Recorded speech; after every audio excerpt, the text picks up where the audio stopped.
Salve galera, sejam bem-vindos ao PHM. Hoje a gente está com uma presença ilustre e um grandíssimo amigo meu, Jânio Kaufels. O Jânio, na verdade, vai fazer uma apresentação muito rápida aqui para nós de quem que é ele, na verdade. E eu queria dizer para vocês assim, que eu estou me sentindo muito honrado em ter ele na nossa presença aqui, porque o nosso tema principal hoje é a capacidade de se reinventar. E eu tenho certeza que esse cara que está vendo aqui hoje com a gente, esse cara tem essa capacidade.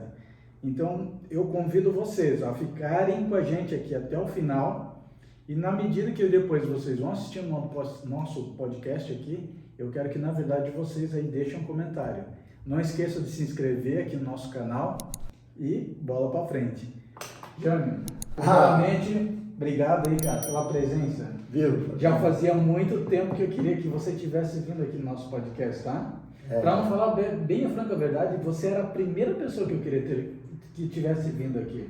Só que não aconteceu pelo seguinte, cara, eu te achei tão importante que eu pensei assim, primeiro eu vou chamar a galera, eu vou constituir, eu vou firmar o podcast, assim que eu tiver assim a essência, mostrando, botei nos seguidores e eu queria assim, agora vem, agora você vai conhecer o nosso projeto. E aí eu disse, agora você está em casa, entendeu? Viu? É uma honra estar aqui, foi uma grande honra receber você, receber seu convite. Legal. Eu gosto de chamar as pessoas de garotinho, então garotinhos e garotinhas que estão aí nos assistindo. Meu nome é Jânio Kaufels, tenho 62 anos, eu sou empreendedor. Eu sou de uma família de 12 irmãos, tenho 2 filhos que eu chamo de meus tesouros, Eduardo e Daniel. Aos 2 aqui um abraço especial. Vocês demais filhos. E quando você tem filhos que reproduzem o que você deu de melhor na educação, eu também agradeço a todas as pessoas que contribuíram com isso, fica muito fácil olhar para o futuro sabendo que dentro do que você planejou a educação, você está entregando melhores pessoas ao planeta. Então a missão de pai, que eu sempre entendi, é entregar pessoas melhores a esse mundão aí, a esse plano que nós estamos vivendo. Obrigado por ter me convidado, Bill, obrigado pelas considerações, você sabe que a recíproca é verdadeira. Nós trabalhamos muitos anos junto na DV Aurora, onde eu era gerente geral da empresa, e o nosso Marco Aurélio começamos a chamar de Bill Gates, né? E ficou como Bill. Exatamente. Nosso capítulo carinhoso, e desde então a gente é amigo e parceiro, a gente tem coisa em comum, ele cuida das minhas redes, meus endereços, como é que chama lá, meus eletrônicos, né? Na verdade assim, você tem todo um processo de tecnologia da informação lá, né?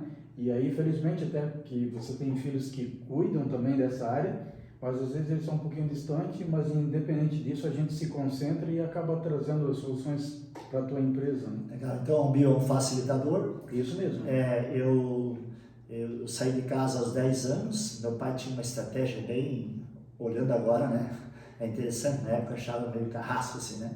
Que aos 10 anos a gente era preparado para aprender a cozinhar e cuidar da casa. Quando terminava o primário, era via de regra, os irmãos, as meninas iam ser babá, empregado doméstico, os meninos iam ser da roça, empregados domésticos também, então a gente já sabia cozinhar, limpar a casa e tal. Então, depois fui para o Paraná, meu irmão mais velho casou e acabou ganhando um sítiozinho, ele me chamou para ser empregado dele, fiquei 2 anos nesse lugar. E aí, aos 14 anos, já podia registrar as empresas, viu? E aí, meu pai me chamou de volta e passei a trabalhar como funcionário em 75, 14 anos, alguma coisa. E aí, com 17 anos, eu fui para Joinville e lá eu fui trabalhar na Fundição Tupi, trabalhei como metalúrgico, só tinha curso primário. E, felizmente, algo me despertou para voltar a estudar. Então, eu fui estudar, na época chamava Supletius, quinta e sexta, 7ª e 8ª em 2 anos. E aí, o segundo ano, a época era profissionalizante, tinha lá o primeiro ano que era o grupo comum, depois tinha contabilidade, administração e pedagogia. Acabei fazendo pedagogia porque eu achava que eu tinha habilidade com o público. Sim. Dei aula 3 meses para a primeira série, não me encontrei em sala de aula, né? Pô, esse tipo de dando aula, isso para mim é incomum, eu não sabia. É verdade. Quase ninguém sabe essa história. Você está contando esse pontinho para nós agora. Poucas pessoas sabem que eu já fui professor. Não, olha lá. Lógico. O que você lecionava mesmo? Era tipo meio geral, porque na época eu fazia pedagogia, então eu dei um pouquinho de matemática, um pouquinho de português, assim, sabe? Foi uma experiência de 3 meses só, né? Sim. E aí acabei trabalhando um pouco de cobrador, mas também não era meu mundo, porque eu sempre me entendi como uma pessoa que gosta de servir, sabe? Para mim, o grande prazer da vida está em servir, de todas as formas possíveis, né? Você falou uma coisa muito importante. Eu um dia já tinha gravado um vídeo aqui para o canal e eu disse o seguinte: nós viemos a esse mundo, né? Todo mundo veio, na verdade, para servir, certo? Só que o que acontece, dependendo o quanto você serve, né? Se você serve com mais paixão ou com menos paixão, é o que na verdade você vai obter de sucesso na vida, entendeu? Mas independente, todo mundo veio para servir. E quando eu digo que veio para servir, é assim, ó, nós todos somos empregados, nós todos trabalhamos, seja em CLT ou seja como empreendedor, né? O que eu quero dizer é que todos nós servimos. Só que se eu me dedicar de repente mais do que o Jânio, isso quer dizer que você é agraciado com mais sucesso. Sim. Não é verdade? Não faz sentido o que você falou? Meritocracia, na verdade. Eu sou muito fã da meritocracia. Isso. Eu acho que a meritocracia deveria ser aplicada naturalmente, um processo natural em todas as situações da sociedade, né? Exato. Então, política, por exemplo, é um segmento que pratica muito pouco meritocracia. Verdade, e a gente vai falar um pouquinho, falar sobre política depois, né? Também. Então, daí eu voltei a estudar, formei segundo grau, tal, dei aula, não foi o que eu quis. E fiquei desempregado de metalúrgico um tempinho aí tinha um amigo que era coordenador do Cine em Joinville, e aí tinha uma vaga lá na empresa, filialzinha da minha empresa de Jaraguá do Sul. Comecei a trabalhar nessa empresa, meses depois ela foi vendida para a Seara, a empresa chamava-se Frigorífico Rio da Luz, Frilusa, né? E a Seara fechou essa filial de Joinville. E eu fiquei 3 meses lá meio que guarda do patrimônio lá, sabe? Sim. Então, um dia o rapaz da RH foi lá para fazer a minha rescisão. Você era solteiro nesse tempo? Solteiro, tinha 23 anos. Né? Aí eu sempre morei em República, viu? Sempre, né? Eu fugi de casa aos 15 anos, a história acho que você também não sabe, né? Não. Quando eu voltei para casa, depois de 14 anos, eu trabalhei um pouco, né?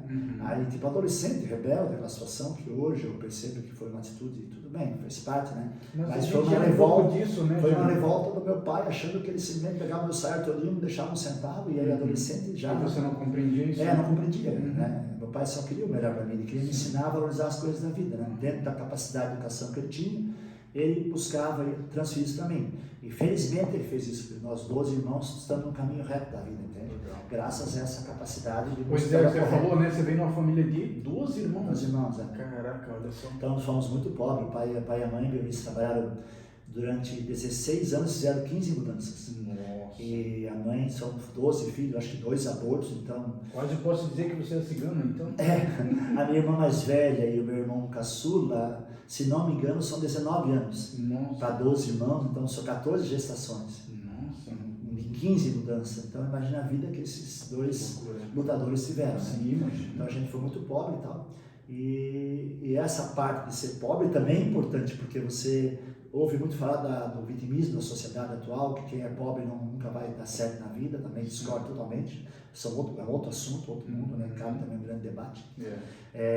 Mas voltando, e aí esse cara veio fazer a minha rescisão, eu falei, Dolar é o nome dele. Eu falei, Dolar, não tem emprego para mim em Jaraguá do Sul, porque era uma época ruim de emprego em Joinville, 83.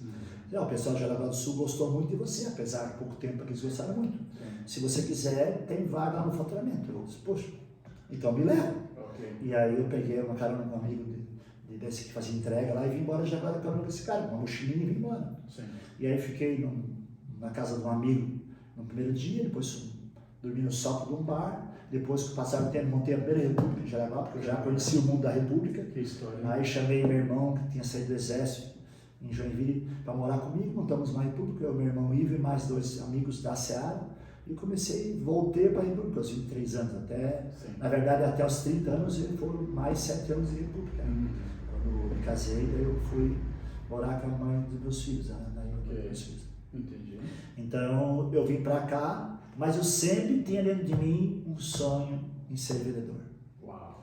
Era servir. Eu pensava, como que eu posso servir? Né? Ser garçom foi a primeira coisa que vem à cabeça. Vou ser garçom, vou servir as pessoas. Né? Hoje eu gosto de ser garçom ainda. É uma coisa que me dá prazer. Né? Me dá prazer, não é trabalho. Servir, né? Não é trabalho, é servir as pessoas. Ser garçom é uma coisa gostosa, ouvir sorrir das pessoas, quando você a trata com gentileza. Né? Então, você cativa, né? Você, a pessoa se sente maravilhada, né? Você entende o momento, né? A pessoa chega no momento residual, ela está mais triste, mais animada, mais introvertida. E você tem a capacidade de levantar o astral. E você entra nessa vibe dela e você consegue conversar com ela dentro de cada uma das suas características. E quanta amizade a gente leva, né? Nossa, isso, né? Nossa, essa parte tem muito valor. E aí, voltando para Jaraguá, voltando nessa empresa, Seara, e aí comecei, cresci dentro da empresa, no fim já era chefe de faturamento, quando o pessoal da área comercial, que era a Ceval Seara, de Gaspar, veio fazer um tempo uma experiência em Jaraguá do Sul. E o gerente comercial acabou se tornando muito amigo meu. E me tornou meu fã, assim, né? E eu dele, assim, aí a gente se encontrou, assim, né? E eles voltaram para Gaspar, eu tinha começado a fazer ciências contábeis, né? Na época no NEG, acho que era o nome da faculdade, só tinha ciência e administração de Jaraguá do Sul, não tinha outros cursos, só tinha esses dois cursos. Eu lembro, né? Aí eu optei por ciências contábeis, estava no 4º, 5º mês, e eles voltaram para Gaspar, ele sabedor do meu sonho, ele falou, pô, gostaria muito se fosse comigo. Aí você trabalha na área comercial. Que legal. Daí eu falei, se for contigo, sim, mas desde que um dia eu possa ser vendedor externo. E na época, ser vendedor externo era uma coisa muito difícil, tem que ter experiência, não era assim, pegar alguém do mercado e vai ser vendedor, entende? Entendi. Aí com essa promessa eu arrisquei e fui embora para Gaspar. E fiquei 1 ano em Gaspar. E quando finalmente surgiu uma oportunidade para ser vendedor, eu acho que em 85, não me engano, viu? E aí eu fui trabalhar de vendedor de Joinville, facilitou, porque eu já tinha morado alguns anos de Joinville, né? E conhecia produto, conhecia venda. Durante esse ano em Gaspar, eu fui agraciado com muitos cursos por esse gerente, esse anjo da guarda, que eu encontrei, que muitos anjos da guarda eu tive ao longo da vida, né? Legal. Esse anjo da guarda me agraciou com muitos cursos. Então, todo dia eu tinha um oratório, liderança, alguma coisa que eu estava fazendo, assim, sabe? Tem tudo a ver. E aí me preparei. Então, quando eu fui para ser vendedor, eu já tinha preparo, né? Então, encontrei no ser vendedor o servir. E até hoje eu me considero um vendedor. E assim, eu entendo que nós seres humanos, na verdade, somos vendedores, todos somos, né? Vendedor de nós mesmos, né? Então, você vende a você mesmo, a sua imagem. Então, mas você é introvertido, você é vendedor, você é assim. Você é vendedor do seu jeito de ser introvertido. Né? Então, todos nos vendemos. E a forma como nós nos vendemos é que vai fazer muita diferença de como o mundo nos vê.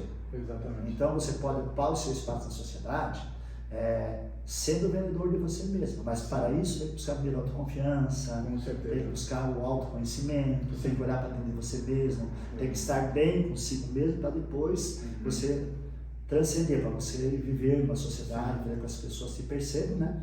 E sempre dentro de uma linha de simplicidade, né? Claro. As pessoas todas têm valores diferentes, são pensamentos diferentes, né? O mundo da política é um mundo que provoca muito esse embate, aí vira intolerância, essas coisas não podemos aceitar. Sim. Nós precisamos entender que todos somos iguais perante a lei e perante a Deus, que é a parte mais importante. Exato. E as nossas diferenças a gente conversa certo. Exatamente. Então, basicamente é isso. Aí eu fui para lá, virei vendedor. Aí depois a Seara, em 89, decidiu que aquela estratégia comercial já não era mais a correta. Propôs que nós fôssemos funcionários, não mais comissionados. Eu fiz as contas naquele mesmo momento na reunião, entendi que seria uma perda muito grande, e eu me considerava já um profissional, onde eu podia buscar meu espaço, sem depender que alguém me pusesse uma condição. E aí eu saí, durante a reunião mesmo, peguei e fui embora. E aí, na sequência, surgiu a oportunidade de montar uma distribuidora, que depois acabou se tornando um sonho de outras pessoas, né? E eu entrei na DV Aurora em 1º de julho de 89 e lá fiquei até 3 de outubro de 2012. Foram 23 anos e 3 meses de outro grande anjo da guarda que eu tive, a Ademir Dúvio, quero aproveitar esse momento para agradecer. Verdade. Assim que você estiver me vendo, publicamente quero te agradecer, Ademir. Eu faço o possível para levar esse conteúdo para ele, tá? Porque eu também tenho muito apreço por essa pessoa. Então, você foi um anjo, me emociona até, deixa eu dar uma recuperada aqui, nesse engasgo. Eu te entendo. E quando eu saí em 2012 lá, eu saí, na verdade, porque em 93 eu fui para o meu primeiro empreendimento. Eu montei uma lanchonete no Rua da Luz, foi até uma loucura, assim, meio que, pra época, né? Porque eu procurei o Renato Krieger, que é outro anjo da guarda, Renato, um abraço, que ele tinha um mercado lá e tinha um terreno abandonado, né? E eu falei, Renato, me aluga esse terreno aí. Como alugar terreno? Me aluga. Eu fazia o seguinte, eu construo, 5 anos eu dou a obra para ti.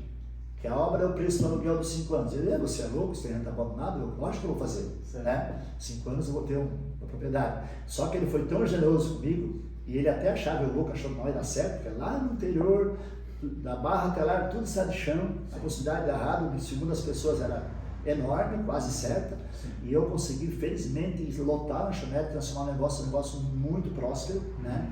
E uns 2 anos depois ele me procurou, ó, Jair, tu tá indo tão bem que não nem acredito, mas não é justo você me dar essa lanchonete para mim. Vou comprar um consórcio, uma Kombi, dou o carnê, você paga, o terreno é seu.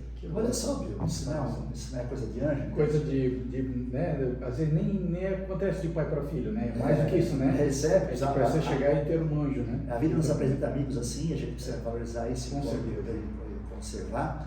E aí tu vai vendo que isso tem muito valor. E aí, com isso tudo, eu era um empreendedor de sexta à tarde, a domingo, porque eu viajava, eu fazia praça em Paranaguá pela TV Aurora, como representante da época, e voltava sexta, abria a lanchonete, tocava sexta, sábado, domingo. Aí, se de madrugada, eu ia para a estrada e vendia e voltava para a lanchonete, então eu trabalhava de domingo a domingo, né? Okay. Esse ritmo eu aguentei 3 anos e pouco, em 96, era muito, filhos pequenos, tá?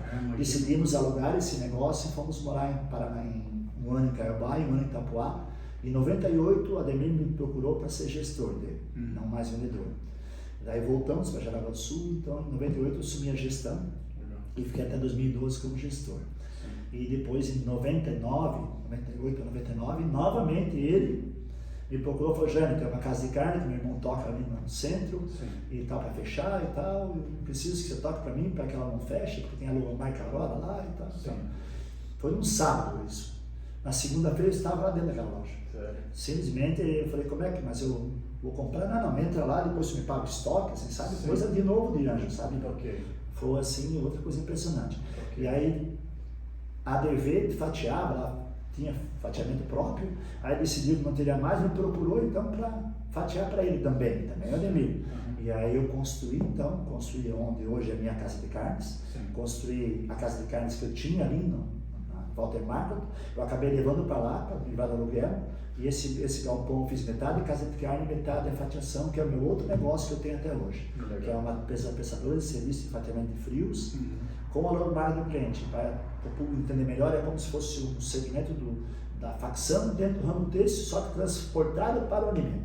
Então hoje o cliente manda a matéria-prima, as embalagens, eu fraciono, fatio e cobro por quilo produzido. Uau. Então eu sou um prestador de serviço de fracionamento de produtos alimentícios, né? Okay. Então eu sou também você, eu sou um facilitador. Okay. Dentro do ramo alimentício eu sou um facilitador com essa empresa que chama Calças do Comércio, que hoje é muito bem gerida pelo meu filho Daniel, que faz a gestão dessa empresa, né? Show. Então ele cuida da empresa, eu estou no outro negócio que nós vamos conversar em breve aí. Legal. Basicamente é isso, Bíblia. Então, muito bem. A minha vida foi isso aí, outras coisas nós vamos falar sobre política, desculpa, mas basicamente é esse, pessoal, um breve relato da minha história. Legal. Hoje eu diria que eu sou um homem feliz, apaixonado pela vida, pelos amigos, pelas pessoas e grato a Deus pela oportunidade de estar que show, bacana. Viu, pessoal, olha que história maravilhosa, tá? E eu, assim, ó, eu fico muito feliz porque eu vi assim muito da história do Jânio, eu convivi com ele durante muitos anos. E como eu falei de volta, tá? Eu não estou rasgando cedo aqui, mas realmente assim, é uma pessoa fantástica, tá? Então, dando sequência aqui na nossa conversa, bom, Jânio, a primeira pergunta que eu vou falar para você é o seguinte, assim, ó, você hoje foi convidado para vir aqui, né, no PHM, que é o perfil do homem moderno, e olha só, quando eu expliquei para você sobre o projeto, você, obviamente, olhou e tipo para mim, pô, cara, que bacana esse projeto, né? E eu vejo que isso tem muito a ver com a gente, tá? Então, por que isso tem a ver conosco? Porque, acima de tudo, literalmente, eu vejo que você realmente é um cara muito moderno, entendeu?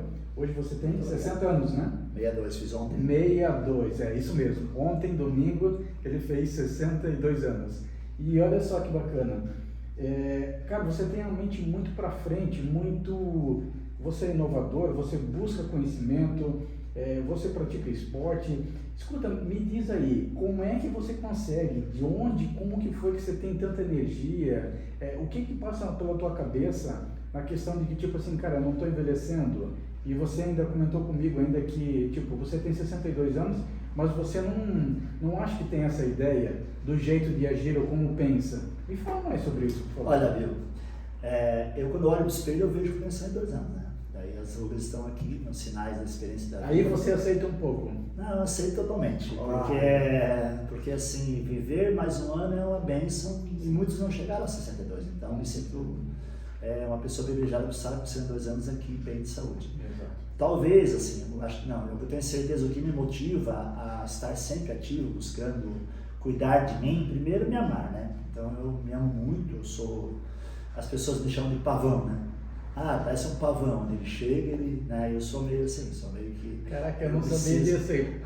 Pavão, olha lá. Pavão, Quando ele chega...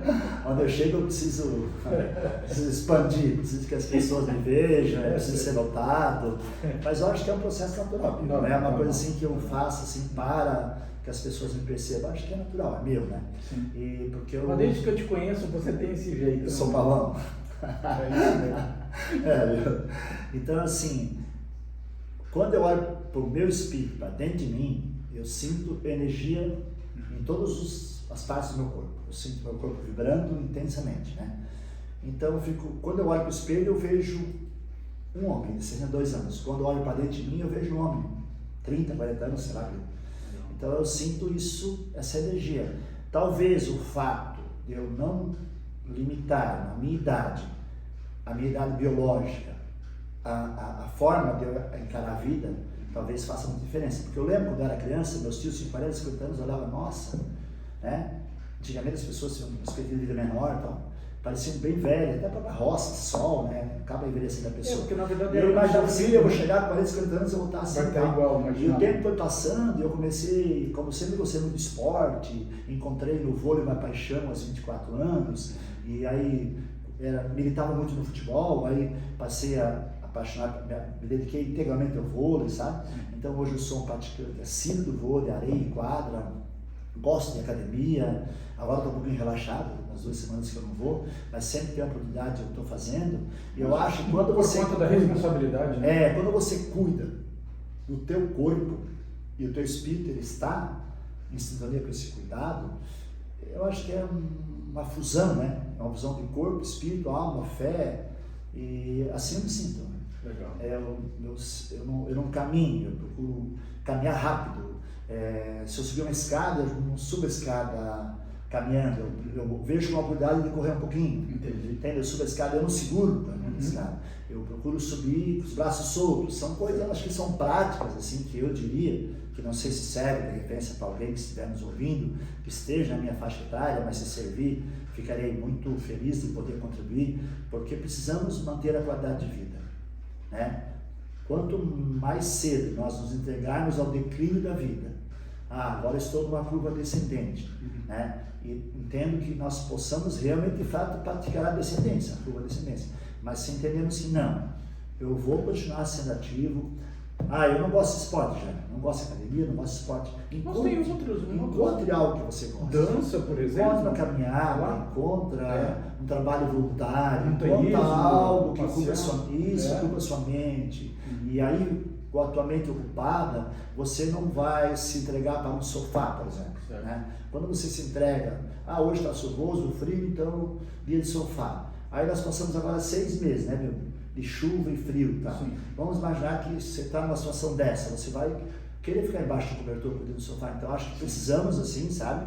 Porque quando você está assim e você investe em você, você não investe em medicamentos. Com certeza, verdade. Você não dá trabalho para o SUS, isso mesmo. Você não dá trabalho para os governos que querem praticar essencialismo, porque você não precisa de essencialismo, entende? Você é uma pessoa independente, e a independência ela é uma forma de viver que traz muita compensação. Então, talvez por isso que eu consiga ter essa energia que você perguntou. Sim, e eu acho que você nem fica quase que doente, né? Não, eu nunca peguei atestado na vida. Caraca, olha lá.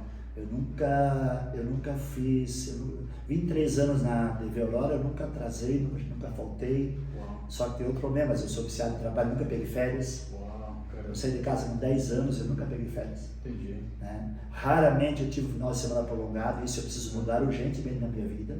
Isso também não recomendo para quem estiver nos ouvindo. Mas você, em conversa aqui nos bastidores, você já contou para mim, né? Tá fazendo o teu planejamento. Agora, eu percebi que chegou a hora de mudar. Sim. Hora de mudar. Chega um momento que a gente realmente tem que entrar no ritmo, né? E assim, acho que uma das coisas que aconteceu comigo, que fez eu continuar nessa loucura de não cultivar a ociosidade, foi querer que as pessoas em minha volta estivessem bem. Okay. Então, os grandes impulsionadores da minha motivação para empreender foi assim, transferir renda para as pessoas, sabe? Eu preciso que, se eu tenho 5 funcionários, eu posso ter 10, então, estou feliz, são 10 pessoas que vão estar usufruindo de um dom que Deus me deu. E só que para isso é muito... Ser empresário, pessoal, não é essa maravilha que o pessoal condena aí. Inclusive, eu citei na pandemia, né? Os empresários foram o que menos foram exaltados. Mas se, não puxando para ninguém, né? Mas quem bancar os atestados dados pelo governo era empresário. Se o cara ficava 7 dias afastado pelo Covid, quem pagava os 7 dias era empresário. Quem segurou o rojão 2 anos na economia do Brasil não foram os políticos. O merecimento dava os atestados, dava as regras, os controles sanitários, as governanças normais. Mas quem na prática bancou ali foram os empreendedores. Com certeza. Então a eles eu todo o meu respeito e a minha admiração e o meu aplauso. Mas lógico também, eu falo sempre que capital, trabalho e equilíbrio. São as duas, são fatores importantes e de igual forma importantes. Nenhum vive sem o outro. O capital não vive sem o trabalho não sem o capital, só uma escolha. Eu escolhi. Até 2012 eu era os dois, empregado e empregador. Em 2012 eu sou apenas empregador. Mas eu me sentia muito bem como empregado também, porque a minha percepção sempre foi uma percepção de dono também. Isso eu acho legal, que é a visão de dono. Ser colaborador com visão de dono. Isso é muito leve, porque você faz, cada atitude que você tem, você toma como se o negócio fosse seu. Também acaba tornando isso mais leve, prazeroso, você ser um trabalhador. Porque eu não consigo ser empresário, eu sou trabalhador, não é nada frustrante, nem um lado nem outro. Não, é uma questão de características de cada um. É você se identificar lá, né? Nós temos um muro entre os dois, né? Seja CLT ou seja empreendedor, porque tem gente que tipo assim, eu sou empreendedor. Ficar lá naquela zona de conforto, para mim, isso ali não tem vida, não tem emoção, né? Agora, tem gente que está do outro lado, que está como CLT, né, empregado, e vem para o ambiente do empreendedorismo, aí vê que tipo, ele é hostil, tem que fazer muito, então tem gente que não se identifica com isso, basicamente é isso. Né? Não há problema algum. Não há. A pessoa tenta, ela volta, ela vai ser empregado. Eu, particularmente, sou contra a CLT, né, um negócio polêmico, mas eu particularmente sou contra, né. Vejo os Estados Unidos, então a CLT limita muito a prosperidade dos funcionários. Hoje um funcionário tem que trazer 10 horas no máximo de jornada por dia, quando ele tinha vontade, determinação, possibilidade de trabalhar 12, 14, e decisão dele, se ele quer ganhar mais ou não, entende? E existe uma possibilidade, mas ele hoje está limitado por uma lei que interfere dizendo assim, você não pode. Para mim, a liberdade do indivíduo está muito acima disso. Sim, né? Verdade. Então é mais ou menos isso aí, viu, sabe? Exatamente. Sobre esse assunto aí. Jânio, a gente tinha comentado ali também, assim, em algum momento você vai entrar num ritmo de desacelerar, tá? Agora há pouco a gente conversou que você, na verdade, está começando a tomar alguns procedimentos, porque você, digamos assim, está querendo automatizar a tua empresa de forma que você tenha um pouco mais de tempo. A gente sabe que hoje tempo é o ativo mais precioso que nós temos, né? Então, quando é que você acha que você vai entrar no momento que você vai desacelerar? E quais são os seus planos para isso? Agora, inclusive, você está me ajudando, obrigado. Formamos uma equipe, uma frente de trabalho, para transformar meu outro negócio, que é a Xerife Casa de Carnes, e há 2 meses agora também estamos com refeições, né, e eventos, numa loja virtual. Então, se tudo correr bem, talvez daqui a 2 semanas a gente possa estar mandando nosso link para as pessoas de Jaraguá do Sul, para que elas possam clicar no link lá e comprar e receber os produtos da Xerife no conforto das suas casas, né? Então, o que é a Xerife? A Xerife tem há 22 anos, trabalha com carnes temperadas. Então, nós temos uma indústria, como uma outra empresa, só que trabalha com carne. Então, eu recebo lá, por exemplo, uma matéria-prima, um colchão mole, por exemplo, e esse colchão mole ela se transforma em vários itens, entende? Ela é bifada, temperada, tempero tradicional, alho, óleo, mostarda, são coisas que a gente trabalha dentro de uma indústria. Nós somos o que chama-se na indústria de alimentos um entreposto. Ok. Em 2008, com o rigor da fiscalização, tal, Sim, os comércios da região, tu lembra que tinha frango assado nas calçadas? Lembro. Lembra que tinha aqueles carne integrada, o cara pegava no garfo, nas bacias, botava no saquinho? Isso aí, a partir de 2008, se não me engano, 2009, houve um rigor de fiscalização e as empresas tiveram que assinar o termo de ajuste de conduta e tinham meses para poder transformar as suas carnes em algo embalado. E a maioria das empresas parou, né? Tanto é que os assadores de frango desapareceram, reduziu bastante, os supermercados praticamente já não trabalham dessa forma, e nós, à época, a minha casa era alugada, né? Eu com o meu inquilino decidimos que, sim, investiríamos para que a Xerife, na época a Casa de Carnes da Barra, se tornasse um entreposto de alimentos. E desde então a gente tem a nossa marca, no caso era a Casa de Carnes da Barra, a marca ela só mudou em 2018, porque ela estava alugada, e eu comprei de volta esse negócio em 2000. Então, em 2018, em março, eu comprei de volta e desde então eu faço gestão. E aí eu mudei a marca de Casa de Carnes para Xerife. Então, desde então, a Xerife, mais a carne temperada já tem mais de 22 anos de tradição. Entendi. E ainda é bastante desconhecido do público de Alagoas. Né? A outra situação de agora transformar essa loja em uma loja virtual é porque isso também, agora com as novas tecnologias, é muito mais fácil divulgar esse nosso produto. Então, nós vamos instalar numa plataforma, né? E o consumidor recebe o link, clica, escolhe os seus produtos e vamos entregar em casa. A loja vai estar aberta fisicamente para o consumidor das 10 às 14 horas, a princípio de segunda a sábado. No domingo, então, é outra situação que foi desacelerar. Hoje eu trabalho todos os domingos, né? Então, já decidi que a partir de 1º de janeiro eu não serei mais funcionário físico da Xerife. Se ela estiver comigo, eu espero que ela continue sendo meu empreendimento, eu vou ser um gestor com presença no momento que eu achar importante. Não que eu tenha que abrir e fechar as portas, né? Hoje estou fazendo isso. E agora, finalmente, infelizmente, eu decidi que eu não quero mais ser para mim, né? Mas eu também não posso abrir mão desse negócio. Né? Então a ideia é justamente fazer essa forma de venda virtual. Então quem chegar lá durante o horário de funcionamento do restaurante, que é das 10 às 14, como é um negócio no mesmo prédio, vai estar aberta para o consumidor também comprar a sua carne no local. Fora desse horário, vai se comprar pelo aplicativo e vão fazer entrega. A princípio não teremos entrega domingo. A gente vai avaliar isso com o passar do tempo. Se a gente vai entrega domingo, né? Daí seria apenas loja virtual os domingos, né? Talvez temos que fazer, porque o domingo é o dia do churrasco, né? Com certeza. É que o cara recebe um convidado às 10 horas da manhã e agora não quer ir no mercado, não quer sair de casa. Apareceu lá alguém de tudo e tal. Entra no link lá, pede, recebe e tal. Então acho que é uma tendência, eu mesmo sou fã disso. Com certeza acho que é uma tendência, sim. Eu sou fã disso também. Eu achava que isso, não, o cara mais de outra geração não aceita muito esse mundo aí, não, o que é isso? Aí eu vou lá no mercado, vou comprar minhas coisas e tal. Sim. Mas, ou é uma perda de tempo isso. Ou você se adapta, ou você. Primeiro você não usufrui das maravilhas da tecnologia. Exatamente. Facilidades que ela nos oferece. Né? É isso mesmo. Então, assim, eu resisti muito à rede social, à internet, eu resisti muito, sabe? Hoje eu não resisto, eu não sei lidar, porque é uma coisa da tecnologia. A gente, nós da geração, temos um pouco de medo de clicar. Entendi. A molecada chega e clica. Sim. E depois acontece. É isso mesmo. Eu tenho medo de clicar lá e fazer uma cagada, né, mas por isso que, sabe o que torna a gente conservadora? É o medo, literalmente. Sim. Não é verdade? Sim. É o medo. É você saber se aquilo vai dar problema, e daí problema você vai atrelar a ter que gastar, então você fica realmente amarrado, né?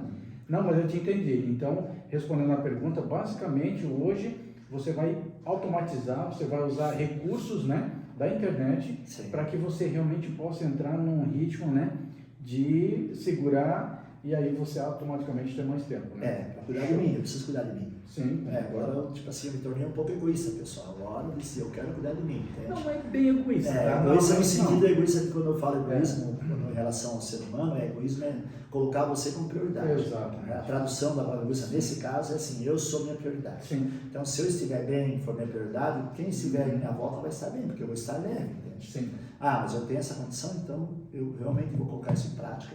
Legal. E a partir do próximo ano, bacana, eu vou entrar nesse planejamento, vamos lutar para que realmente esteja 100%. Se não tiver, vamos tocando a conformidade e vamos evoluindo. É assim que precisa ser. Outra pergunta, então. A gente já sabe, nós estamos conversando que realmente você é um cara super mesmo proativo. A gente já conhece, você mesmo já teve essa experiência, você já conheceu outras pessoas que elas não são assim ativas como você é, que conversa, vai e fala. Você talvez foi exposto a isso, né? Principalmente, eu acho que vendas faz com que a pessoa realmente ela seja um pouco mais proativa, né? Mas que conselhos você daria, Jânio, vamos dizer assim, para uma pessoa não começar a ficar muito conservadora, entendeu? Porque o nosso canal aqui, ele realmente quer fazer isso. Ele quer conduzir, quer levar ensinamentos, quer fazer com que a pessoa realmente vire um funil, certo? Certo. Para que ela se torne realmente, na medida que ela vai tomando idade, que ela fique realmente mais esperta, mais antenada, mais aberta ao mundo como você está sendo. E ter atitudes de ser PHM como você é. O que conselhos você daria? Faça isso, faça aquilo. Assim, primeiro parabenizar pelo canal, Bill, né? Perfil do Homem Moderno. Acho que todos os homens podem ser modernos. Exatamente. Porque tem gente, Jânio, que diz assim, não, pô, mas o perfil do homem moderno é aquele cara que tem que estar muito alinhadinho, muito bonitinho, ou o cara que sabe tudo dos telejornais, que é CDF ou nerd. Não vejo pelo dessa contrário. forma. Ele tem que ter vários adjetivos. Eu não vejo dessa forma. Acho que o perfil do Homem Moderno, sucesso do teu canal, Bill. Show. Não sei se tem realmente uma caminhada próspera, né? Com certeza. Acho que o Homem Moderno são pequenos detalhes, assim, sabe? Uma gentileza, Isso. né? Por exemplo, assim, você vai num restaurante, custa puxar a cadeira para uma mulher que estiver contigo sentar, ou um seu irmão, ou né? Não custa. Abrir a porta de um carro, por exemplo, Sim. eu acho que é uma atitude gentil que nos torna modernos, né? Sim, claro. Isso tem a ver com modernidade, com Sim. ser homem, com, Sim. né? Apesar de ter o vitimismo, o feminismo, né? Eu acho que não, acho que as mulheres gostam de ser servidas, né? Sim. E não é ser machista servir as pessoas, né? Uhum. Então, como eu sempre gostei de servir, eu também gosto de servir dessa forma. Ok. Na praticar a gentileza, Uhum. observar as pessoas ao seu redor, perceber nelas tristeza ou não e se solidarizar com ela, praticar a empatia, eu acho que é uma grande forma Isso é de muito tornar você um homem moderno. Empatia faz toda a Pratique a diferença. empatia, olha para outra pessoa, né? O que você está fazendo com ela, o que você está pensando dela, você que eu gostaria que fizesse contigo, Exato. né? Você se sentiria bem se isso fosse praticado em relação a você. Nossa, Bill, o próprio prática de esporte, né? Se manter ativo, gostar de você, Exato. também cuidar do seu lado estético, né, Bill? Também, Sim, não é ser arrumadinho de terno para ser um moderno, Não. mas fazer uma boa depilação, manter o corte de cabelo alinhado, se você gosta de barba, a barba alinhada, né? Estar sempre cheiroso, Exatamente. usar dentro da sua capacidade um bom perfume. O que você está falando aqui realmente são todos os adjetivos que a gente tenta levar, né? Dizer assim, olha, homem, você tem que ter essas qualidades, você tem que ter esses adjetivos, isso é importante. Só para você ter uma ideia, Jânio, tem gente hoje ainda, olha, muito jovem, tá? Que tem um medo, conservadorismo demais, tabu, e simplesmente em se depilar. Sim. É incrível. Sim. Gente, isso é higiene acima de tudo. Sim. Não faz sentido. Eu gosto muito de depilação, assim, porque parece que quando toma banho, parece que traz realmente... Nossa, você tá leve. E você cuida de tudo, das axilas, tudo, são coisas assim que... Isso é higiene. Isso acho que é ser moderno também. Com certeza. Né? Eles já colocaram alguns nomes aí, né, mas não tem, né? Não. Como é que chama o cara que se depila? Tem uma expressão para nós homens isso aí, né? Não que é Nutella, não. Não. Nós vamos encontrar até o final um homem que cuida de si, né? Que é um homem que gosta de seguridade. Esses dias eu estava conversando com um colega e falei dele, a gente falou a mesma coisa. Eu acho que tu vai dizer o seguinte, gente, quem se cuida, em todos esses adjetivos que a gente está falando, o cara literalmente não é um metrosexual, tá? Isso aí, o pessoal fala. O cara não quer dizer que é um metrosexual, tá? Que tipo, ai meu Deus, eu me olhei, eu me amo, eu ficava comigo mesmo. Eu sou o cara. Não é bem assim. Vou me morder também, que eu sou. Não é bem assim, entendeu? E vocês podem ter certeza, tá? Que tudo que a gente está falando aqui, isso se identifica muito com as mulheres. Porque pode ver, a mulher mais simples que seja, mais humilde, ela tem muito mais requinte, muito mais glamour do que muitos homens que são mais pomposos, tá? Presta bem atenção, pessoal. Isso é uma Essa preocupação também, agora tu me lembrou do outro assunto, homem moderno. Homem moderno, por exemplo, assim, não, na minha opinião, não é um cara que fica horas e horas fora de casa, enquanto a mulher está lá e ele está fora de casa, com os amigos, sabe, que nem enchendo a cara, essas coisas, acho tudo certo. Acho que estar com amigos numa relação, né? Isso também eu acho que é relacionamento moderno. Com certeza. Uma relação você tem, quando você anula outra pessoa, no sentido de que eu estou com tal mulher e a partir de agora eu vivo para ela e ela para mim, você na verdade está acabando com a relação. Porque você tirou a vida que os dois tinham antes de se conhecerem, dizendo assim, agora tu não vai jogar futebol com teus amigos porque não sei o quê. Né? Agora tu não vai sair com tuas amigas no barzinho porque não sei o quê. Então essa situação eu acho que também tem muito a ver com o moderno. Eu diria que se você está praticando isso, né, eu puder de alguma forma te aconselhar, né, tanto homem quanto mulher, nós estamos falando de homem moderno aqui, Sim. nós estamos falando de mulher, procure deixar a individualidade ser mantida. Lógico, não é bagunça, não é aprontar, não é ir para barzinho para flertar, é coisa assim, é para manter uma individualidade para que o casal saia ganhador com isso e a relação seja leve. Porque, acima de tudo, uma relação, ela precisa ter essa confiança, né? Essa vontade de querer o outro bem. Exato. Quando você fala com uma mulher ou para um homem, vá com seus amigos, vá com suas amigas, né? Você fazia isso até me conhecer. Não perca isso. Você está, na verdade, colocando nessa pessoa uma maneira de te ver com muita admiração. Exato. E o relacionamento, ele começa na admiração, né? Porque tem a paixão, tem o sexo, tem a loucura, tem o tesão inicial, mas eu acho que a admiração, a se tornar fã da outra pessoa, isso dá muito corpo na relação. Exato. Então também acho que tem a ver meio com o perfil de homem moderno. É uma atitude moderna, na verdade. Isso de alguém que quer o seu próprio bem. Né? Também tem homens assim, eu amo mini saia, mas não a minha esposa. Que isso, tipo assim, eles falam, meu, coisa mais linda aquela mulher, olha que mini saia linda e tal. Mas a esposa dele não pode usar. Então são coisas assim também que eu vejo que é conservadora, e compromete muito a relação. Sim, entendi. Eu sempre falo assim que as mulheres que você está com uma mulher, ela gosta de uma mini saia, de uma roupa mais sensual, incentive ela. Você está preservando ela gosta. E a partir da hora que você incentiva e você acompanha e valoriza isso, ela vai se sentir muito bem.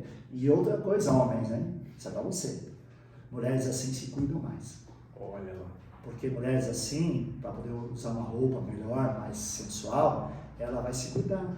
Porque ela sabe que ela colocar uma roupa sensual, se ela está desleixada, descuidada, não vai ficar tão bem. Mas se você for um incentivador para essa mulher, para que ela se vista de forma mais sensual, né, você vai ter com certeza uma mulher que vai cuidar muito melhor dela. E quem vai ganhar com isso, meu amigo? Quem é que ganha com uma mulher bem cuidada? É você, cara. A sua mulher bem cuidada, né, que você valoriza os detalhes, é ela que vai proporcionar a você orgulho da mulher que está ao seu lado. Você vai sair com ela não para expor, não. Sim, mas você está orgulho, porque aquela mulher vai sair contigo sabendo que aquele homem do lado dela valoriza a forma dela de ser. E você a conheceu assim. Lembre sempre assim, você a conheceu dessa forma.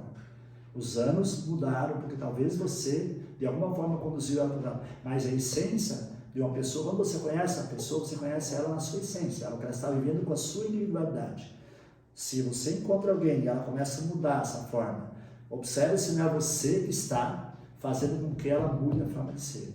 Se estiver fazendo, recomendo, preste atenção, tome cuidado, mude a forma de ser, incentive ela a se vestir, se cuidar, botar um bom perfume, cuidar do cabelo, né? Faça isso, faça por ela, porque o maior ganhador vai ser você. Bacana, agora você deu uma aula para nós. Que orgulho, hein? Gente, olha só, esse cara, são 62 anos, né? Esse aqui jogou a rede, ele pega tudo. Observando as pessoas, né, amigo? Acho que quando você é vendedor, você também tem essa percepção do ser humano, né? Com certeza. Importante. Muito legal. Bacana mesmo. Jânio, me diz o seguinte, entre idas e vindas, você já fez muita coisa, já teve muita experiência, e o que aconteceu?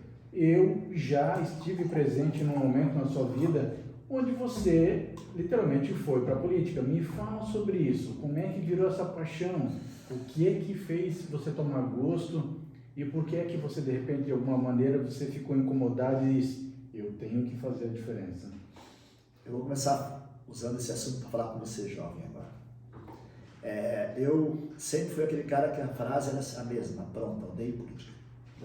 Em 89 eu participei da campanha do Cedemar Nilva deputado, ajudei lá como entusiasta, né, porque um homem do interior, ele foi o terceiro mais votado como deputado, foi um fenômeno de urnas, né, de votos.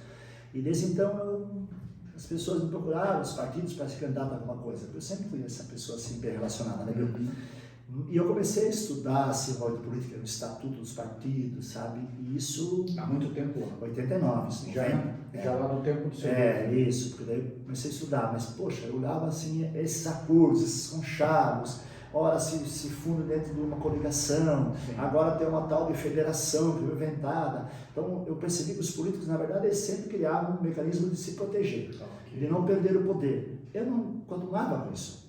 Eu pensava, mas eu não vou colocar meu nome dentro da situação dessa. Então eu fui perdendo o gosto por isso, sabe? Sim. E aí fui apenas um eleitor. Um eleitor indignado até 2017, 2016, que eu comecei a perceber a existência de um partido chamado Novo. Sim. E aí eu entrei no site, estava lá, tinha 4 deputados, 4 vereadores eleitos, percebi a história, como surgiu, de pessoas voluntárias, né? 170 e poucos voluntários, que o trabalho voluntário deles teve uma limitação, eles entenderam que essa limitação podia ser expandida através do partido político. Buscaram o caminho normal, levaram quase, acho que foi 4, 5 anos para conseguir as 500 mil assinaturas, que dá direito a protocolar o partido. Foi um partido que tinha surgido da sociedade organicamente, não foi difusão de dissidência de partido A, B e C que virou um terceiro, ou de uma igreja, ou de um sindicato. É um partido que surgiu da sociedade, um momento de pessoas que nunca haviam sido políticos. Então tudo isso foi me despertando, eu fui estudando, e eu comecei a acompanhar os vereadores para verificar se na prática isso parecia uma coisa muito fora, né? Uma entrega, isso é história, não pode ser verdade, a política não é assim. E aí comecei a perceber que esses vereadores praticavam o que tinha, o que estava escrito nesse estatuto. E comecei a me interessar, comecei a pesquisar.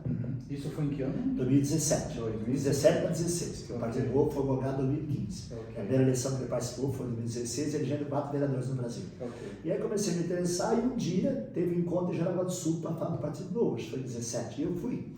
Tinha acho que 10, 12 pessoas na plateia lá. E aí me interessei. Fui pesquisando mais alguns meses, quando eu decidi me filiar. Se eu vou me filiar, e a gente paga para se filiar, achei outra coisa sensacional. Sim. Pagar para ter acesso a uma plataforma que, na minha percepção, estaria entregando algo para a sociedade. Sim. Então, eu estaria investindo R$30 na época, né, para ter um retorno de pessoas capacitadas numa plataforma que vai oferecer ao país, a gente chama de prateleira de colaboradores, de funcionários. Então, o Novo prepara o candidato a vereador para ser o melhor legislador possível. Então é treinado, preparado, processo seletivo, e tudo isso foi me encantando, sabe? Sim. Então, foi indo, me filiei, comecei a participar das reuniões, aí comecei a entender melhor e tal. Quando, em 2017, 2018 ali, nós conseguimos fundar nosso diretório, e aí veio o processo seletivo na prática, para a nossa cidade. Uau. E aí começou, né? O processo seletivo e tal. Lá pelas tantas, tinha acho que 7 mulheres inscritas e só um homem. E tem seus filiados, né? Escrever no processo seletivo. E as mulheres pensavam, vamos lá, Marada, vamos lá, né? A cota é 2 por 1, mas é o contrário, é sexo, não é? 2 homens para uma mulher. Também vale 2 mulheres e um homem. Sim. E aí foi, vamos xerife e tal. Acabei me inscrevendo para poder dar cota. Sim. Para poder ter homens suficiente para que as mulheres, se nós passariam um processo seletivo, de 7 homens só poderia ter 2. Uau. As outras seriam naturalmente não iam poder participar. Sim. E eu entrei com essa intenção, vou entrar para elas poderem se motivar e continuar. Mulheres, né? Imagina, a dificuldade de sempre conseguir candidatas mulheres, de novo tinha 7 mulheres e um homem como participando do processo seletivo. Sim. E aí, quando entra alguma coisa, eu mergulho em ponta cabeça, pensei, já que eu entrei no processo seletivo, vou estudar. E aí comecei a estudar, dos 19 candidatos, nós ficamos em 10 aprovados, e eu fui aprovado como candidato a vereador. E lá na minha juventude eu ouvia falar muito do vereador voluntário, porque até 77 os vereadores eram voluntários. Então a minha geração, meus pais, meus avós foram voluntários, além mudou em 77. Não ganhava mesmo? Não, 77 ele mudou, tudo voluntário. Tá. Até 77 todos os vereadores eram voluntários. Daí eu pensei, cara... eu não sabia disso. Disse, cara, eu tenho uma chance de homenagear os antepassados, né? De 77 para frente, daí já era... Daí já passou o vereador Renan. Ali já começou a briga, daí, certo? E aí eu pensei, eu vou vou tentar colocar em prática o vereador voluntário. E aí, pesquisando, encontrei o Zanelli Rio do Sul, primeiro vereador voluntário do Brasil, eleito em 2016. Entrei em contato com ele, ficamos bastante amigos, e eu fui entendendo o que era voluntariado na prática, porque ele já havia esse voluntário, a lei não existe, tem que colocar a lei na Câmara de Vereadores para ser aprovada pelos vereadores. E aí ele primeiro colocou a lei como obrigatório, não passou, motivos óbvios, né, Bill? E aí, no segundo momento, ele percebeu que estava batendo em ponto de faca, ele colocou vereador voluntário opcional. Uau. Então, ele aprovou em 2017, 16, ele aprovou e Rio do Sul, a partir de então, passou a ter 3 categorias. Vereador pago, vereador voluntário 100% e vereador 30% ou 50% de salário. Então, quando você está lá nessas 3 condições, é lei municipal. Você, caramba, eu vou apresentar esse projeto para a comunidade, eu vou colocar meu nome para ser votado e tudo bem, se o projeto passar, depois eu vou defender na Câmara de Vereadores. Ganhei 444 votos e fiquei muito honrado com isso. Já estive na Câmara de Vereadores por 10 dias, porque o livramento foi atestado e eu tive a oportunidade de atuar. Diria assim, para resumir essa situação política, meio que não sou mais candidato, não sou legislador, eu não teria esse fígado para os bastidores, não. Você disse que julga que é um ambiente hostil lá, assim? É um ambiente pouco preocupado com a população.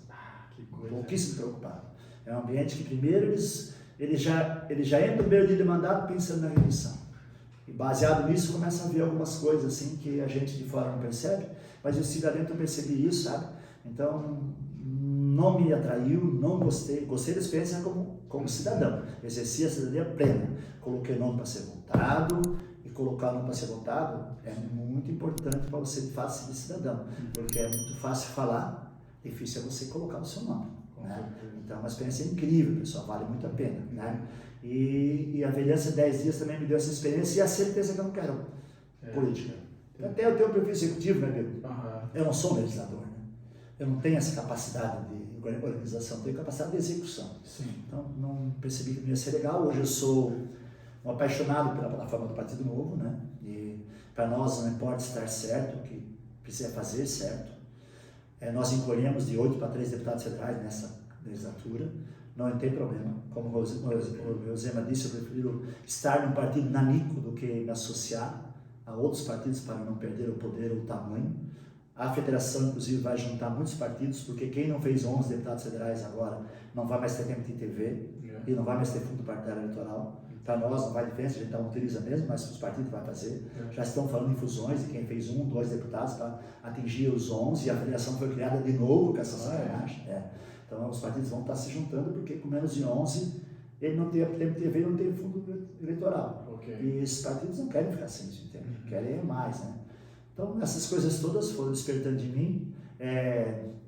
Eu sei que não é o momento, viu, mas se alguém gosta de política e gosta da plataforma do Novo, estude, olhe com carinho para o Partido Novo, veja a plataforma daqui de 20 anos, talvez, nós possamos estar mais presentes na sociedade, a sociedade pode conhecer e aprovar o Partido Novo, ou não, né? O Partido Novo é uma plataforma que funciona como um clube, onde você se associa a um clube para ter sauna, futebol, basquete e tênis. E paga R$100. Daqui a pouco o clube diz, a sauna tem poucas pessoas, eu tiro a sauna. Mas você é um adepto da sauna. Aí você não gostou mais, você para de pagar. E esse clube vai perdendo associados, filiados, daqui a pouco ele pode diminuir o tamanho, pode morrer. Pode de novo é assim, a partir da hora que ele deixar de entregar o que ele se propõe, eu deixo de pagar a mensalidade, eu tiro o oxigênio desse partido. Então, assim, ele se propõe para se manter ou para ser morto, para morrer. Mas é tudo pelos próprios associados. Então, se o povo não entendeu de uma forma interessante, não tem problema. O Partido Novo não tem essa preocupação. Ele não tem. É a visão médio e longo prazo, livre mercado, o cidadão como alguém, o agente principal da ação, o indivíduo é o principal valor. O Estado tem que sair fora, tem que ser quase que mínimo, né? Alguns até não são liberais, são libertários, né? Presença zero do Estado. Eu não sou tão radical assim. Eu sou um liberal. Acho que o Estado tem que estar fazendo onde a indústria privada não pode chegar, o Estado vai lá e faz uma rede de energia lá no interiorzão, de investimento muito alto, talvez a indústria privada não tenha tanto interesse, então o Estado tem que dar condição para que essa população seja inclusa numa condição de cidadania, né? Então fala-se tanto assim, eu acho que é por aí. Então, porque me apaixona assim, hoje eu sou apaixonado, mas eu quero trabalhar nos bastidores, como executivo. E aliás, o Partido Novo tem uma coisa que me encantou muito, todos os nossos executivos são voluntários. São mais de 3 mil voluntários no Brasil, presidente, nacional, estadual, parte jurídica, administrativa, todos são voluntários. Isso também me encanta muito. Não existe misturar. Executivo é uma coisa, política é outra. Não vai ver, por exemplo, assim, presidente do Partido Novo é um senador, não.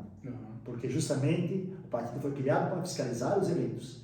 E aí a executiva ela é voluntária e não é política. Entendi. Viu, gente, você sabe que a população, principalmente os jovens, pensam assim, né? Eu não quero me envolver, eu não gosto de política, né? Se você pudesse me dizer uma frase assim, poxa, gente, vocês têm que se envolver, têm que fazer alguma coisa. Se você pudesse dar um recado para o jovem que está nos assistindo sobre a política, o que você poderia dizer para nós? A frase do Partido Novo. Sai da indignação, vá para a ação. Uau. Essa é a frase que me motivou. Sai da indignação, vá para a ação. Você é jovem, você não merece ser governado pelo que está aí. Você não está satisfeito. Acabamos de ser resultado da eleição, onde foi muito polarizado, uma eleição truculenta, a gente percebeu propostas quase que zero, mas a confronto, não era embate, os debates na televisão não era confronto, sabe? Então, assim, é nós contra eles, o bem contra o mal, nada disso interessa para nós, no meu entendimento. Mas é o jovem que vai fazer a diferença. Então, saia da indignação, vá para a ação. Coloque o seu nome, senão vai ficar só falando de governo, não importa quem é. Pessoal, os governos passam. Nesse momento, o nosso presidente, a partir de janeiro, é o Lula. E eu aceito a democracia, é o melhor sistema de governo, né? O menos ruim, vamos dizer assim. Então, a partir de 1 de janeiro, o Lula é meu presidente. Eu entendo que ele é um ladrão, ele é um descondenado, tudo isso, mas eu respeito o resultado das urnas. E eu vou começar a orar por ele, para que ele seja um grande presidente. Né? Então, nós não queremos o Lula, o Bolsonaro, não queremos o menos pior. A única forma que nós temos o melhor é para que você saia da indignação, vá passando. Aí você vai transformar o país num país melhor, com políticos melhores, porque o político é um servidor público e ele tem que ser o melhor. Quando uma empresa contrata um CEO para resolver o problema dela, ela não quer saber do cara entrar lá e falar mal do CEO anterior. Ele foi contratado para dar resultado. Exato. E é o resultado que vai manter ele no poder. Ele nunca fica falando do anterior. Sim. E a política tem uma péssima maneira. Ele entra e... Se seguíssemos esse raciocínio... ele já entra falando do anterior que deixou esse país assim, o cara foi contratado pela população para ser qualquer prefeito, governador, presidente, ser contratado a partir de 1 de janeiro, você é o presidente ou o prefeito, você é contratado para dar solução, entregar resultado, não é para conversa fiada. Então assim, só conseguimos isso saindo da indignação e partir da ação. E te convido a agir, independente do partido. Parabéns. Se você não gosta do Novo, tem plataformas interessantes, tem políticos muito bons. Sim. Nós não temos o monopólio da virtude. Nós temos só uma plataforma diferente, mas tem muitos grandes políticos, inclusive alguns políticos que já vieram para o nosso partido, e no Brasil hoje tem muitos políticos interessados em ajudar a população viva. Isso tem melhorado bastante, isso é uma coisa que me enche de esperança. Que legal. O Congresso Nacional, eu, assim, avaliando de fora, deve ter hoje uns 250 deputados liberais interessados na população. Nós estamos crescendo, de 513, já estamos quase 50%. Cabe a nós ser os 51%, você pode ser um deles, ou você analisar e votar naquele que pode ser os 51%. Legal, bacana. Jânio, uma pergunta também.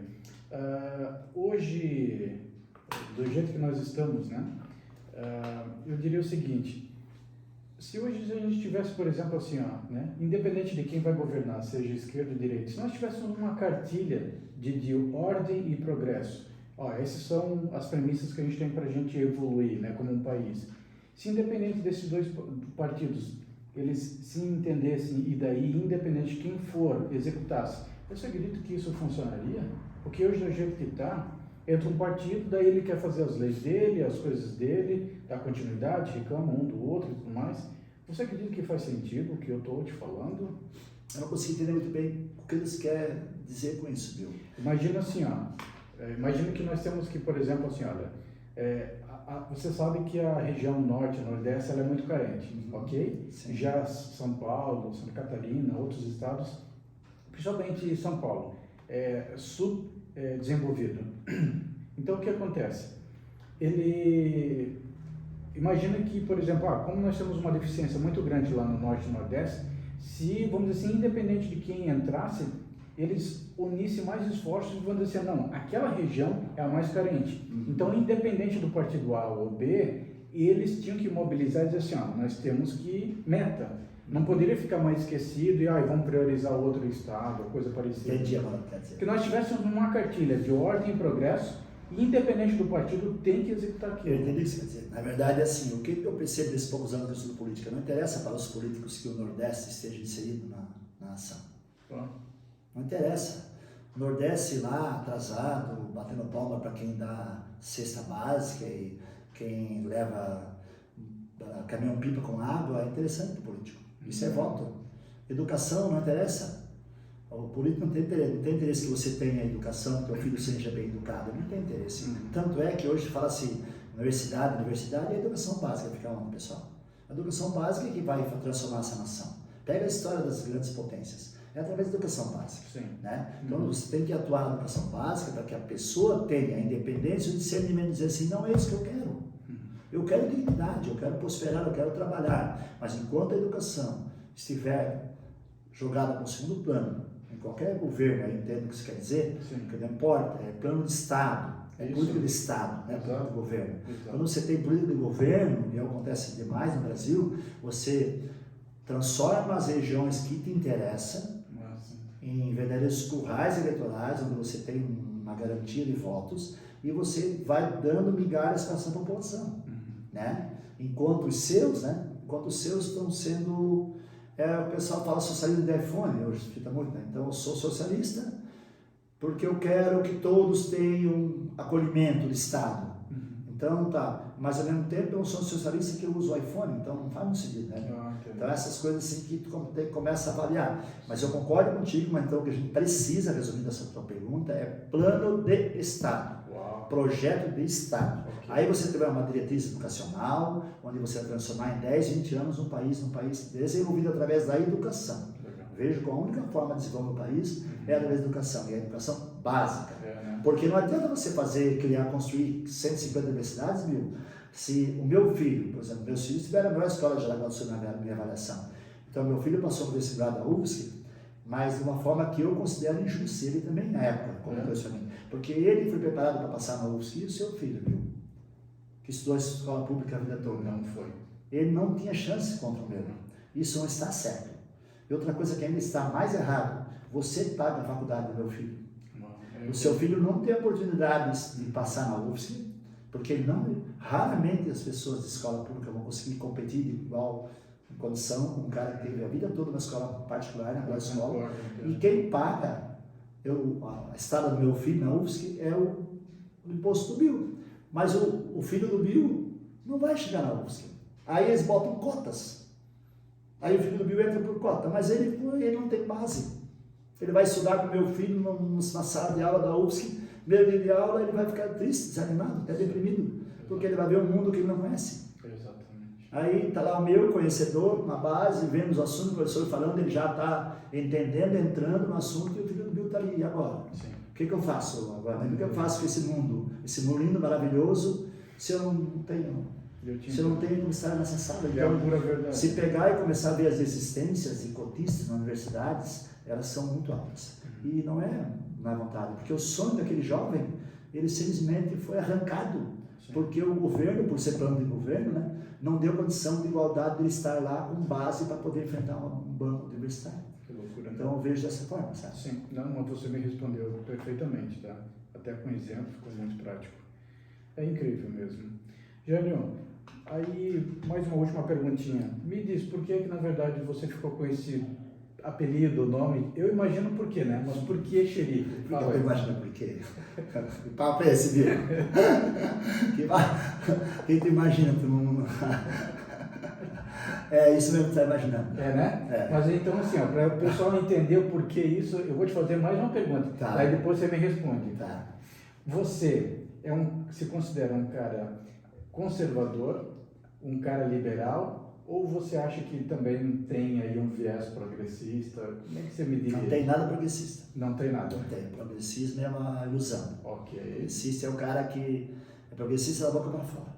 Entendi. Progressista não dá oportunidade de igualdade para as pessoas. Eu sou um liberal. Conservador, sei lá, o que é ser conservador? Acho que esse negócio é muito de modinha, sabe? Eu sou conservador nos costumes e liberal na economia.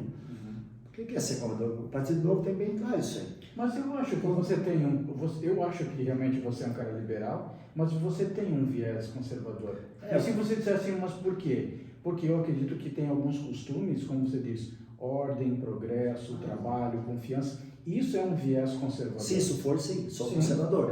Eu sou, por exemplo, assim, porque ninguém a favor ou contra o aborto. Vamos usar o aborto, que é um tema muito polêmico de se abordar. Vamos abordar esse assunto aqui, Bill. O aborto, por exemplo. Assim, para mim, o aborto é decisão de quem está grávida.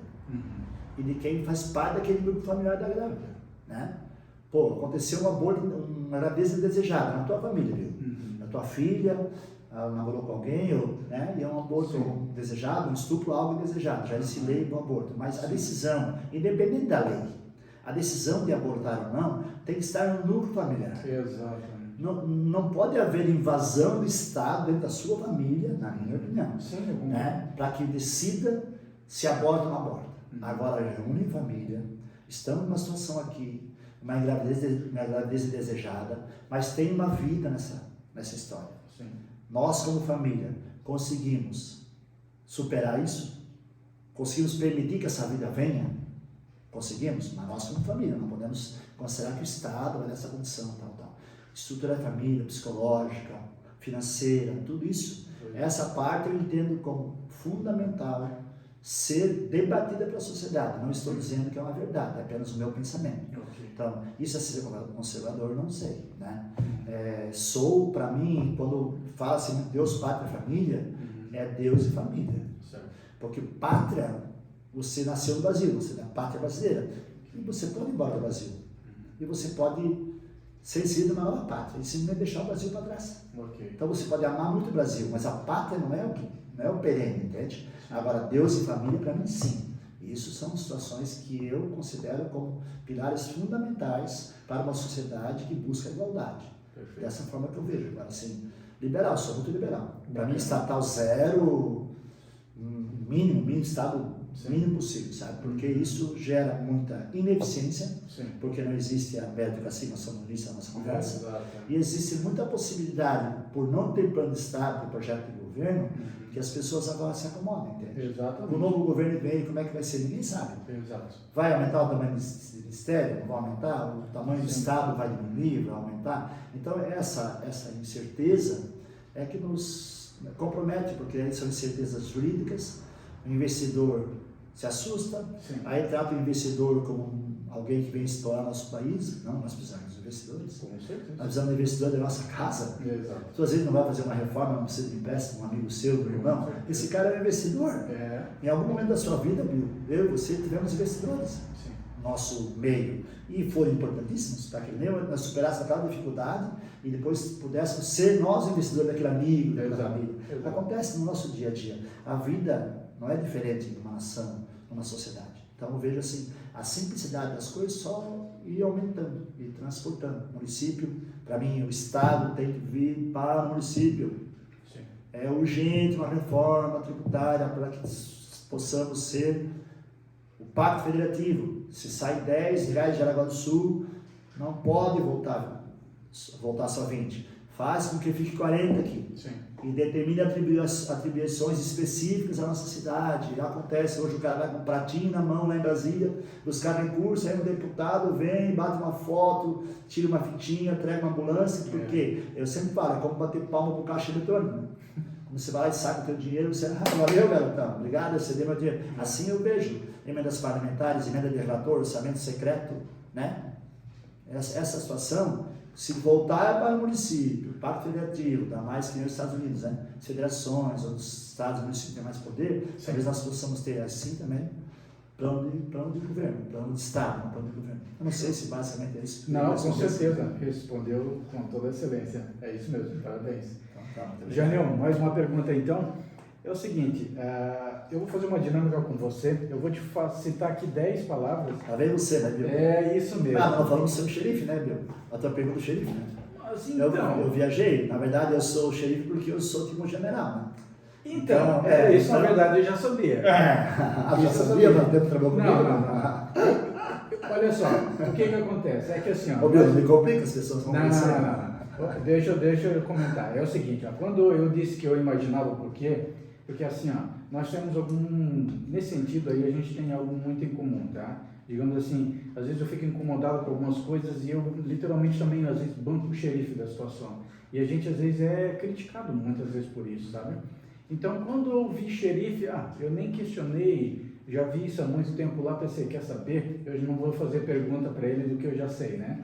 Então, assim, mas para deixando aqui claro para o nosso espectador, então, basicamente, eu acho que você me respondeu, né? Xerife justamente porque você literalmente chefia, você vai ali... Linha dura, Linha dura, né? É, o que é acordado não custa caro, né? Exatamente. Eu carrego esse jargão também comigo, né? O combinado não custa caro, né? Tipo, o que custa se comunicar, deixar as coisas bem nítidas, né? E assim, eu sempre brinco com as pessoas que me pedem, vai fazer, faz tal coisa para mim. Pronto. A ordem dada, missão dada, missão cumprida, né? Exatamente. Então, assim, se o cara repete, olha, não repete, tu me ofende. Porque se você pedir, eu vou fazer. Exato. Então, acho que essa parte é importante. Nesse sentido, eu sou um pouco chato, sabe? Entendi. Então, eu vou fazer por ti, mas eu espero que você faça por mim. Sim, exatamente. Se nós acordamos que você vai fazer tal coisa, eu não gostaria de ficar repetindo, sabe? Com certeza. Então, se você tiver dúvidas sobre não entender, quantas vezes for necessário, eu vou dizer para você. Sim, porque mais uma vez você me diz, já entendi, vou fazer. Okay. Eu considero feito, eu não fico voltando. Sim. Então, eu tenho dificuldade de fazer gestão dessa forma. Sim, entendi. A minha gestão, a forma de gestão é assim, eu entreguei para ti, entreguei. Sim. Entreguei para lá, eu delego e vou acontecendo. Lógico, tem que fazer a checagem e tal, né? Mas normalmente eu acabo pecando por essa parte de delegar e acreditar que você também vai fazer o que foi acordado. Sim. Então, e entre outras coisas, no dia a dia, no esporte, no vôlei, bola foi dentro, bola foi fora. Quem grita mais alto leva, né, moçada? Quem gritava mais alto lá até surgiu o nome xerife, né, moçada? É isso aí. Cara, é incrível esse cara, viu só? Então, tá bom. Jânio, pra gente terminar aqui... Ó, não vem com complicação esse... Não, é simples, bem de boa. Meu, você vai curtir, tá? Olha só, são 10 palavrinhas, tá? Tá. Bem pequenas. E eu quero que você, assim, ó, quando eu falo, você acaba pensando e você fala ali pra mim o mais rápido possível, tá? Ok. Você vai criar uma sinergia aqui para ver como é que a gente está conectados em relação a isso, tá bom? Combinado. A primeira palavra, tá? Medo. Medo é um sentimento que nos mantém alerta, importantíssimo para o nosso crescimento. Pecado. Todos nós cometemos, importante que a gente possa se arrepender e dizer assim, não pecar mais é um pouco de demagogia, mas que possamos nos fazer perdoar, pedir perdão pelos pecados que possam principalmente impactar na vida de alguém, ofender alguém.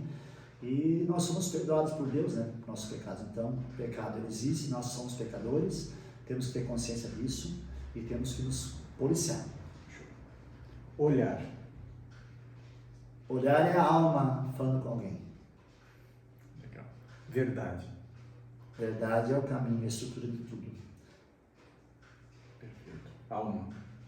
Alma é aquilo que você não vê, mas que quando a gente olha nos olhos de uma pessoa, você literalmente vê a alma dela. Cara, que show. Felicidade. Felicidade é a nossa busca diária, né?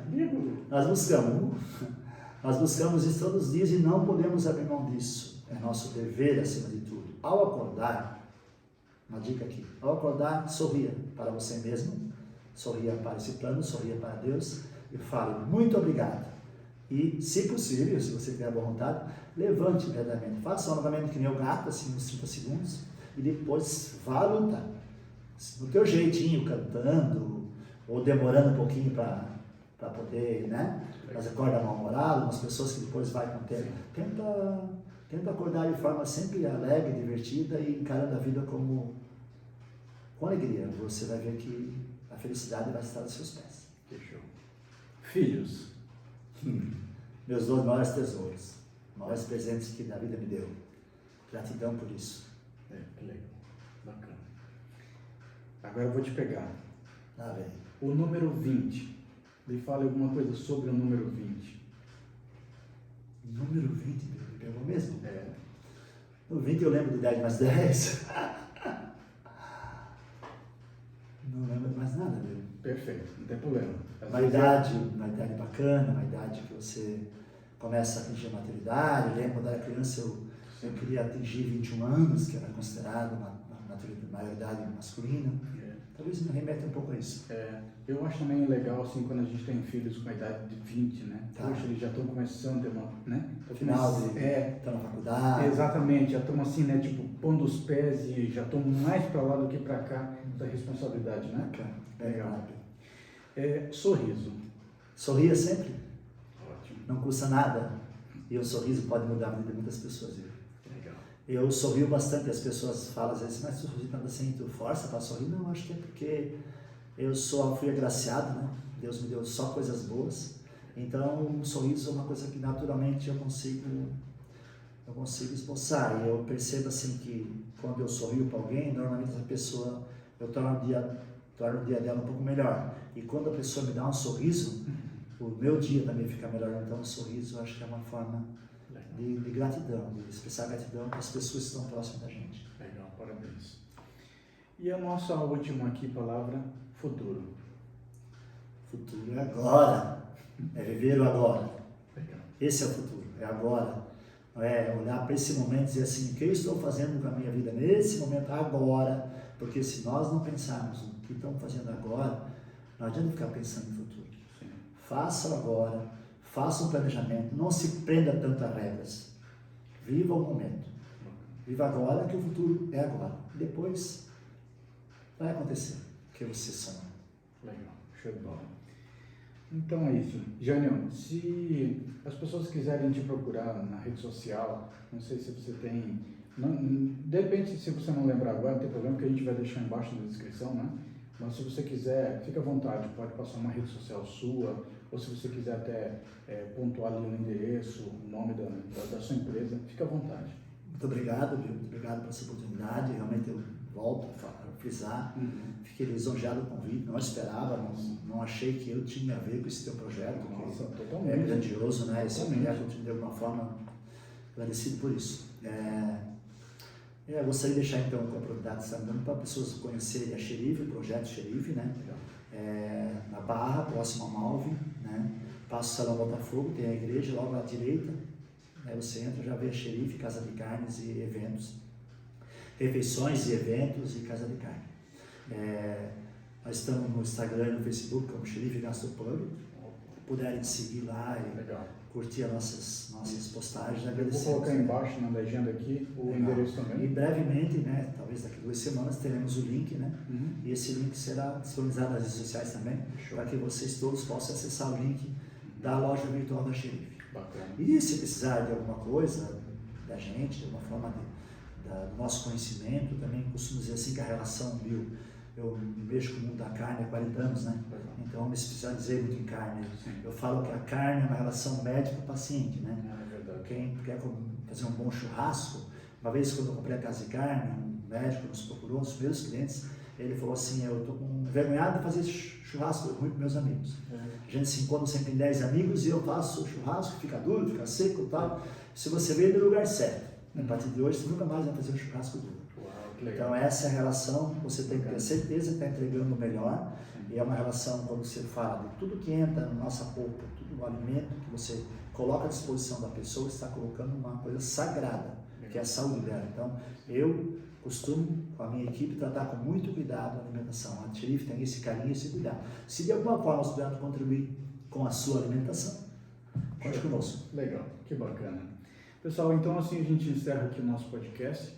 Eu queria dizer também que esse podcast ele foi patrocinado pela Estudiato, cursos digitais. Então, é isso aí. Gente, muito obrigado. Jânio, mais uma vez, gratidão, tá? Gratidão. Muito bem, É pessoal. uma grande honra esse rapaz ter me convidado, o Bill Marco Aurélio aqui. Considero ele muito e não sabia que ele me considerava tanto assim. E a vocês, queridos, que a vida lhes seja generosa. Legal. Fiquem bem. Deus abençoe. É isso aí. Namastê. Tudo de bom. Obrigado. Tudo bom para vocês. Valeu. Um abraço.